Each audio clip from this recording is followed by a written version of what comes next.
बहुत स्वागत। आप देख रहे हैं खाने कुर्सी की। मैं हूं सौरभ, आपके साथ। मेहमान हमारे साथ आरती टीकू सिंह जी, हर्षवर्धन त्रिपाठी जी, विजय त्रिवेदी जी और एस बैल साहब हैं। खबरें कुछ उत्तर प्रदेश से। सावन का महीना शुरू होने वाला है 2 दिनों के बाद, और इसके साथ ही शुरू होगी कावड़ यात्रा।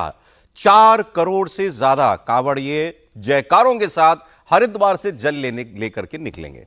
लेकिन कावड़ यात्रा शुरू होने से पहले जो विवाद चल रहे हैं वो खत्म नहीं हो रहा है। दरअसल इस पूरे रूट पर, खासकर पश्चिम उत्तर प्रदेश में, आप माने रास्ते में पड़ने वाले ढाबों पर, होटलों पर, रेहड़ी फेरी वालों पर, मतलब खाने पीने की मुख्य तौर पर जो जगह है, वहां पहचान वो उजागर हो, इसको लेकर के माहौल बहुत गर्म है। मुजफ्फरपुर में पहचान विवाद के बाद, वहां आपको याद है, वहां तो मामला यहां तक चला गया था कि मारपीट हुई। कुछ लोगों ने जाकर के पूछा, भाई होटल पर तो लिखा है वैष्णो ढाबा, मालिक कौन है? तो पता लगा मालिक तो मुसलमान है। तो जिसने शिकायत करी उसने जो है अपना नाम कुछ बताया, पहले हिंदू, बाद में वो भी मुसलमान निकला। लेकिन ये था कि वहां पर हिंदूवादी संगठन जाकर के कई जगहों पर पहचान पूछने लगे थे, तो इस पर सरकार ने कुछ सख्ती भी की। अब जगह शिफ्ट हो गई, मामला नहीं। बरेली में क्या हो रहा है, हिंदू महासभा ने वहां पर एक पोस्टर कैंपेन शुरू कर दिया है। इसके तहत हिंदू महासभा के लोग ढाबों, होटलों, ठेलों पर जाते हैं और पहचान पूछकर, अगर वो हिंदू है वहां का ओनर, तो वहां पर एक पोस्टर लगा देते हैं, मैं हिंदू हूं।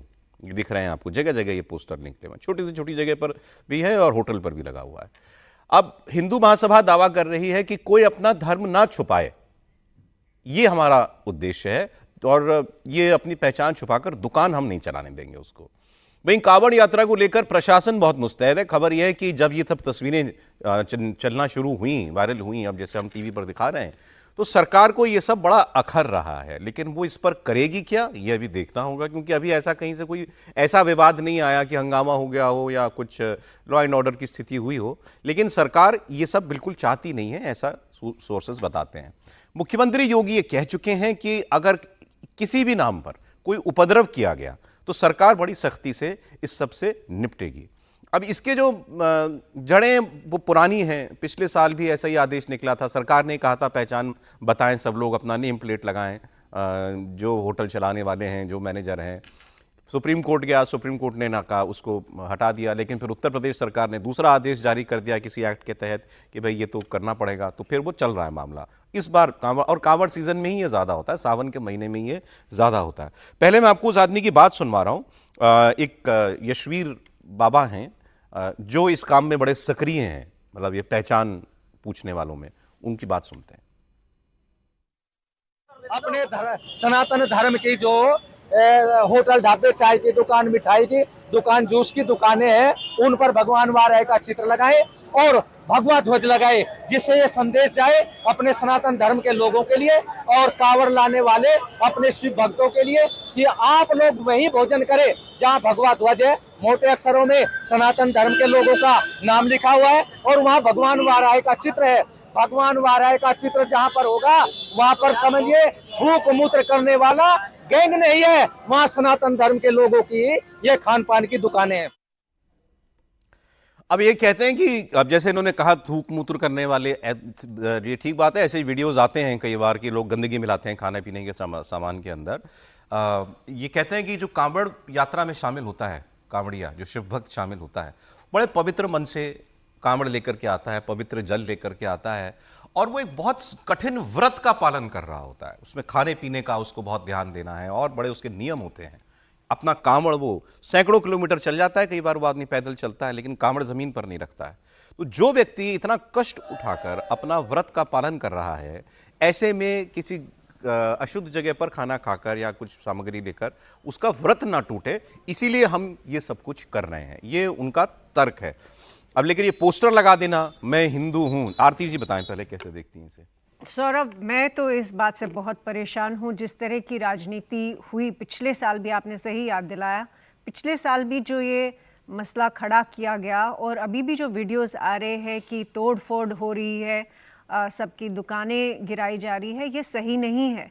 ये पूरे माहौल को, जो इंडिया का जो ओवरऑल सोशल फैब्रिक है, उसके मैं कहूँगी उसके लिए बहुत ही डेंजरस है। ये सिचुएशन नहीं होनी चाहिए। इस देश में बहुत सारे मठ है, इस देश में बहुत सारे रिलीजियस ऑर्गेनाइजेशंस है, कांवड़ियों की अपनी बड़ी संस्थाएं होंगी। क्या वो बिना ये जो मैं हिंदू हूँ, मैं मुसलमान हूँ, मैं ये हूँ, मैं वो हूँ, उसको अवॉइड करके क्या व्रत का पालन कर सकते हैं? ऐसा नहीं है कि जब हिंदुओं के बाकी त्योहार होते हैं, बाकी व्रत होते हैं, उस वक्त भी अगर आप देखें ज़ोमैटो, स्विगी और हर दुकान पे लगा होता है कि व्रत वाला खाना है या व्रत वाली चीज़ें हैं, तो वो ऑप्शंस इनके पास क्यों नहीं हो सकते हैं? वो सारी फैसिलिटीज इनको क्यों नहीं दी जा सकती है? जिस तरह से इन्होंने अपने हाथ में पूरे लॉ एंड ऑर्डर को लिया है और एक थ्रस्ट किया है, ये इम्पोजिशन है, डिक्टेटोरियल तरह का एक माहौल बना रहे हैं कि जो हम चाहते हैं वही होगा। मुझे नहीं लगता है कि ये सही है। इनफैक्ट योगी जी की भी सरकार को ये होने नहीं देना चाहिए। वो माने जाते हैं लॉ एंड ऑर्डर के लिए, वो माने जाते हैं कि वो सब पक्षों का, सब सोसाइटी के जितने भी वर्ग हैं उनका ध्यान रखते हैं जी। तो उनको ये पहल करनी चाहिए कि इनके लिए जितनी भी फैसिलिटीज है, व्रत जो ये पालन करते हैं, वो उनके लिए समाज के लिए करें। ठीक नहीं, आपने कहा सरकार को सख्ती करनी चाहिए और कांवड़ियों का पूरा ध्यान रखा जाए। इसकी जिम्मेदारी भी सरकार ले। बताएं, ये उचित है ये जो हो रहा है? नहीं, देखिए, जो आरती जी कह रही हैं उसमें तो किसी को कोई एतराज हो ही नहीं सकता है, लेकिन हर बार बात शुरू कहाँ से होती है? पहली बात तो ये, जो भी हैं यशवीर महाराज या जो भी हैं, किसी को भी ये इजाज़त नहीं मिल सकती है कि आप खुद जाकर चेक करें और पूछें और बताएं। लेकिन ये संकट तो बड़ा है ना, इसको हम लोग आंख कैसे मूंद लेंगे कि हर बार ये बात आती है, उसके बावजूद मुसलमान होकर हिंदू नाम से दुकान खोलेगा? क्यों ऐसा करेगा? मतलब इसकी कोई वजह मुझे नहीं समझ में आती। फिर कोई कहता है कि उसको इतना डरा हुआ है, धंधे पर उसके असर पड़ेगा। अरे भाई, अगर इतना उसको भरोसा नहीं कि कोई एक हिंदू आएगा, तब तो और खतरा है। तब तो इसका मतलब और ज्यादा सांप्रदायिक विभाजन को बढ़ावा दे रहा है, क्योंकि तब जब पता चलेगा तो वो लड़ाई झगड़े की नौबत आएगी, जो अक्सर होता हुआ दिख रहा है। तो मेरा बड़ा स्पष्ट मानना है, कोई भी ऐसा लुम्पेल एलिमेंट, कोई भी ऐसा फ्रिंज एलिमेंट, उसको इजाजत नहीं दी जा सकती। लेकिन यह विशुद्ध रूप से आस्था से जुड़ा मसला है, ये विशुद्ध रूप से आइडेंटिटी को सामने रखने का मसला है। आप फोर्जरी करते हैं, अगर आप आइडेंटिटी अपनी छिपा रहे हैं, उसके लिए भी कानून में धाराएं हैं। सवाल यहां है कि उसको हिंदू मुसलमान क्यों किया जा रहा है, और अगर ये किया जाएगा तो प्रतिक्रिया में इस तरह के मैं हिंदू हूं, मैं ये हूं, और इस तरह के जो एक तरह से आप कहते हैं जिनको फ्रिंज एलिमेंट कहते हैं, वो सामने आप कह रहे हैं हिंदू मुसलमान की शुरुआत मुसलमान की तरफ से हो रही है? मुसलमान की तरफ से कह लें, या जो लोग जिसको कहते हैं ना कि आप धंधा कर रहे हैं तो आपको लगता है कि नहीं, हम ऐसे ही धंधा करेंगे तो काम चलेगा। अच्छा, अभी मैं एक घटना बता दूं, अभी परसों नरसों की घटना है। हिंदू ढाबे वाला था और उसी में सब प्याज वाज करके कर रहा था, कांवड़ी ये नाराज हो गया, उसकी दुकान पे तोड़फोड़ कर दिया। अब ये बड़ा स्वाभाविक सा है, जब आप शुद्ध शाकाहारी ढाबा लिख रहे हैं, जब आप वैष्णव भोजनालय लिख रहे हैं, वैष्णव ढाबा लिख रहे हैं, पंडित जी का ढाबा लिख रहे हैं, तो भैया इन सब के साथ कुछ चीजें हैं जो एक ब्रैकेट में आती हैं। अगर आप उसको ब्रेक करेंगे तो लॉ एंड ऑर्डर बिगड़ेगा, सामाजिक सौहार्द बिगड़ेगा। अपनी पहचान छिपाना ही गलत है, बात वहीं से शुरू करनी। लेकिन लॉ एंड ऑर्डर क्यों बिगड़ना चाहिए? अभी भी बाजार में आप देखेंगे कितनी अडल्ट्रेशन है। कोई जाके वहां पे दुकानदार की मार पिटाई तो नहीं करता, और अगर करता है तो पुलिस आती है। यहाँ पे जो हम देख रहे हैं, लॉलेसनेस देख रहे हैं, वो सही नहीं है, ना देश के लिए, ना यूपी के लिए, ना पूरे समाज के लिए। तो मुझे लगता है कि यूपी, जो अभी हम कई सालों से देख रहे थे, लॉ एंड ऑर्डर की सबसे बड़ी बातें यूपी सरकार में हो रही है, और मुझे कोई संदेह नहीं है कि वो योगी जी की सरकार जो है इसमें सक्षम नहीं है। वो सक्षम है और वो दिखा सकते हैं, लेकिन जिस तरह से ये जस्टिफिकेशन दी जा रही है कि अगर आपने ये किया तो law and order situation create होगी, भाई क्यों होगी? अगर पुलिस है, अगर सारा सिस्टम है, तो क्यों लॉ एंड ऑर्डर? वो आइडियल सिचुएशन है, नहीं होना चाहिए भाई, लेकिन हमारे यहाँ होता है। और पुलिस तो काम कर ही रही है ना, इसीलिए तो कुछ नहीं हो रहा है। आप ये भी तो सोचिए ना, नहीं, तभी तो तोड़फोड़ पुलिस हुई, काम अगर न कर रही होती। अच्छा, हम लोग क्योंकि स्पेसिफिक बात करें, जनरलाइज ना करें, कांवड़ की बात कर रहे हैं ना। कांवड़िए आमतौर पर जब चलते हैं, क्योंकि मैं तो वहां उस इलाके में रहा हूं, पला बढ़ा हूं, वो बड़े भावुक होते हैं। पहली बात तो क्योंकि बड़ा परिश्रम करके चल रहे होते हैं और बड़े टची होते हैं। ये शब्द इस्तेमाल अगर कर सकूं, अरे मोटरसाइकिल हल्की सी छू जाती है तो हंगामा हो जाता है सड़कों के ऊपर। लेकिन सौरभ, तो ये तो उनके लिए, मैं जस्टिफाई नहीं कर रहा हूं, लेकिन ये उनके लिए बहुत बड़ी बात है कि मैं खाना खा रहा हूं। आपने सही कहा, लेकिन यही जस्टिफिकेशन, वो जो जब इशू इतना बड़ा बन गया था कि जो सड़कों पे जाके नमाज पढ़ रहे थे, वो भी टची है उस मामले में कि वो जब नमाज पढ़ रहे उनको कोई डिस्टर्ब करे, सड़क पे हो या कहीं और पे। ये सही नहीं है। इस कंट्री में एक सिस्टम है, इस कंट्री का एक लॉ है। आप वो जो हो रहा है वो कानून के खिलाफ हो रहा है। हाँ, मैं कह रहा हूँ, दो चीजें कंपेयर कैसे हो सकती हैं? दोनों कांवड़ को सही इजाजत नहीं है। सरकार देती है चलने दोनों की। चीजें, कांवड़ियों को पूरा अधिकार है कि वो रैली निकाले, वो अपना मैं- व्रत का मैं पालन उसको करे बताता हूं। और अच्छा, उनको चलिए, एक सारी फाइनल फैसिलिटी कमेंट आप लोगों की भी अच्छा एक चल रहा लाइन है। सिर्फ आरती जी ने अच्छा कर दिया, ये वहां ले जाके जहां मैं नहीं जाना चाह रहा था। ये पैरेलल कभी नहीं आना चाहिए। पहली बात तो एक नमाज सड़क पर पढ़ना गैर कानूनी है, जहां तक रही ये उनके क्या प्रदर्शनों ये की। कानूनी है कि मैं बता ये- रहा हूं, नहीं, क्या ये कानूनी है कि वो जाके किसी की दुकान तोड़े? मैं उसी पर तो आ रहा हूं। अगर आप ये कहेंगे कि कोई कुछ खा रहा है, क्या उस वक्त में जब नमाज में होता है, रोजे में होता है, कुछ ऐसी सामग्री उसको खाने को मिल जाए या वहां बनी हो, नाम छिपा कर कोई करे, तो उसके बाद क्या हंगामा होगा, इसकी कल्पना भी तो की मैं जा उसकी सकती है। जस्टिफिकेशन तो तो बिल्कुल फिर आप नहीं वहीं करती। तो लेकर गई। मैं तो यही तो कह रहा हूं। मैं तो यही कह रही हूं आप कि जब फ्रीडम, किसी की सिटीजन फ्रीडम की बात करेंगे तो वो एब्सोल्यूट अच्छा होगी। ठीक है, अरे मैं आपकी बात Justify मत समझाऊं। वो ये कीजिए। कह रहे हैं कि मान लीजिए किसी मुस्लिम इलाके जहां आबादी मुसलमानों की ज्यादा हो, वहां पर कोई हिंदू व्यक्ति जो है वो ढाबा खोल ले और अपना नाम मुसलमान रख ले और हलाल मीट कह के बेचे जो हलाल ना हो, और बिल्कुल। पता चल जाए किसी को, तो क्या होगा?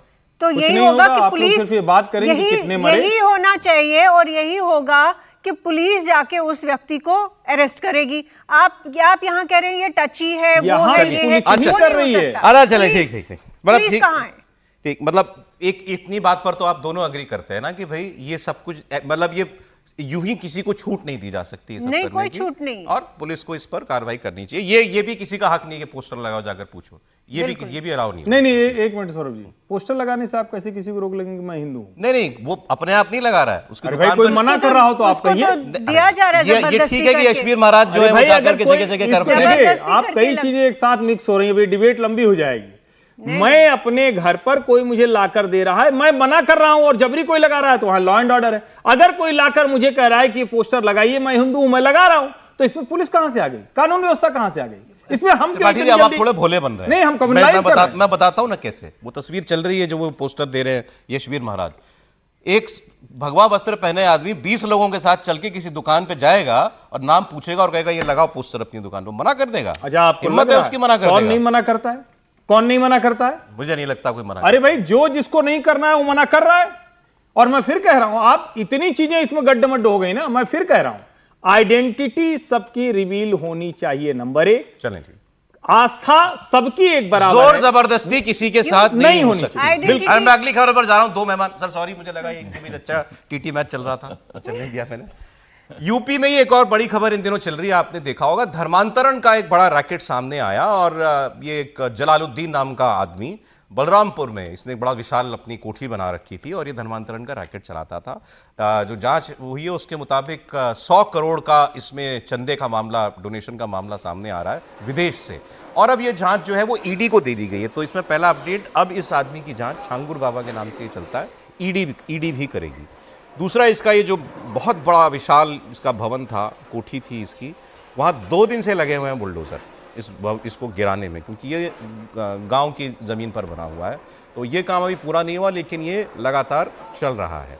अब ये आदमी तो गिरफ्तार है, लेकिन इसके साथ और कितने लोग जुड़े हुए थे ये पुलिस फिलहाल जो है वो पता लगा रही है। एसटीएफ के पास इसकी जो है वो जांच फिलहाल है और उसके अलावा अब ईडी भी इस मामले की जांच करेगी। योगी आदित्यनाथ ने भी इस मामले पर ऑफिशियली रिएक्ट करते हुए कहा था कि ये जो आदमी जो काम कर रहा है, केवल समाज विरोधी नहीं, देश विरोधी काम भी कर रहा है, तो इसको तो हम किसी भारत में छोड़ेंगे नहीं। चल, मामला बड़ा बन रहा है। ये बड़ा मामला है। कल भी हमने इस पर चर्चा की थी कि धर्मांतरण को लेकर बात होती है, लेकिन सारा मसला रूल ऑफ लॉ का है। अभी आप जो पहले डिबेट कर रहे थे तो रूल ऑफ लॉ की बात हो रही थी कि किस तरह से होना चाहिए। अच्छा हुआ कि योगी सरकार की चर्चा उसमें नहीं हुई, क्योंकि योगी सरकार उसमें है ही नहीं कहीं पर, है ना? सर, एक तो वो खबर अच्छी में बता बात दूं इस वक्त आ रही है, राजस्थान में वायुसेना का एक प्लेन क्रैश हुआ है। चुरू के रत्नगढ़ में एक फाइटर जेट क्रैश हुआ है। अभी हमें इतनी जानकारी आ रही है, चुरू में एक प्लेन क्रैश हुआ है, इसकी खबर मैं आपको और डिटेल में दे रहा हूं जैसे जैसे और इंफॉर्मेशन आती है। लेकिन एक प्लेन क्रैश की खबर है, फाइटर जेट है, ये भी हमें पता चला है। ये तस्वीरें भी देखिए अब आ चुकी हैं, चुरू के रत्नगढ़ की तस्वीर है से 10-15 किलोमीटर पे ये फाइटर एक आबादी वाला इलाका तो नहीं है, कम से कम ऐसा तो नहीं दिख रहा है तस्वीरों में। रतनगढ़ कस्बा है। रतनगढ़ कस्बे में ये क्रैश हुआ है। कौन सा फाइटर जेट था पायलट के बारे में क्या उनकी क्या स्थिति है, ये जानकारी अभी नहीं मिली है हमें शुरू में, लेकिन ये फाइटर जेट क्रैश मतलब हुआ ये है हमारी वायुसेना का, राजस्थान में। हमारी वायुसेना का ही है। हमारी वायुसेना का होगा जी, और हमारी किसका वायुसेना का होगा।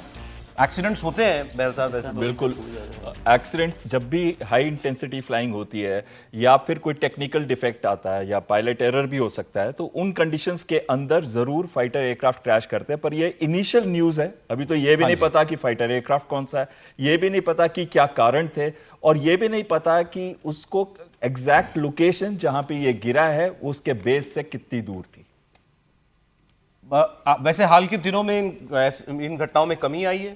देखिए, हाल के दिनों में डेफिनेटली कमी आई है। आपको याद होगा पहले एक जैगवार भी क्रैश किया था, उस पर काफी डिस्कशंस हुई थी बिगिनिंग ऑफ दिस ईयर के अंदर। साथ में एक दो इंसिडेंट्स हुए थे अपाशी हेलीकॉप्टर के, जब उन्होंने लैंडिंग की थी खासकर लद्दाख के दो अंदर। मेरे ख्याल से लगातार दो लगातार इंसिडेंट्स हुए थे, बिल्कुल सही बात कह रहे हैं आप। और एक उससे पहले लद्दाख के अंदर हैवी लैंडिंग का भी इशू आया था। तो कहीं ना कहीं ये इश्यूज रहते हैं जब भी एक एयरफोर्स बहुत ज्यादा फ्लाइंग करती है, लेकिन हमारे जो सेफ्टी रिकॉर्ड है वो दूसरे देशों के साथ कहीं पे भी नीचे नहीं है। यानी कि जितने मिलियंस ऑफ आवर्स हम फ्लाई करते हैं उसके अंदर जितने एक्सीडेंट्स होते हैं, तो कहीं ना कहीं वो कंपेरेबल हैं आज की आधुनिक एयरफोर्सेस के साथ।